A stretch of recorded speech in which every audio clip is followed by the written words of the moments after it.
Le Conseil supérieur de la diaspora malienne a animé un point de presse pour soutenir la décision du gouvernement par rapport à la prorogation du mandat des députés à l'Assemblée nationale jusqu'au mois de mai 2020.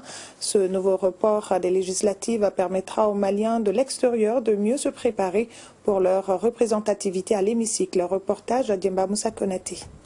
Cette nouvelle prorogation du mandat des députés à l'Assemblée nationale par le gouvernement répond à l'une des préoccupations des Maliens de la diaspora, celle de leur représentativité à l'Assemblée nationale. Le Conseil supérieur de la diaspora malienne réitère tout son soutien au président de la République pour cette décision qui, selon lui, s'inscrit dans la recherche d'un dialogue politique national et inclusif au Mali. Nous accompagnons l'action du président de la République. Que nous accompagnons le Premier ministre Boubou Cissé et l'ensemble de son gouvernement.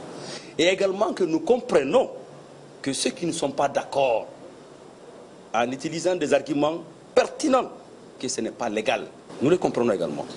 Chaque Malien doit se dire qu'est-ce que je dois faire comme sacrifice afin qu'on ait un dialogue inclusif, accepté de tous, afin d'obtenir un Mali uni, indivisible et émergent. Le président de la République, depuis le début, c'est lui qui a institué le dialogue, bien avant l'accord. Et il continue à dire, défendons la cause avec une telle approche.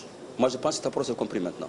En réponse aux différentes questions des journalistes à propos de la représentativité des Maliens de l'extérieur à l'Assemblée nationale, le président du Conseil supérieur de la diaspora malienne dira qu'il souhaite que les Maliens de la diaspora soient mieux représentés à l'hémicycle, toutes choses qui leur permettront de mieux défendre les intérêts des Maliens établis à l'extérieur.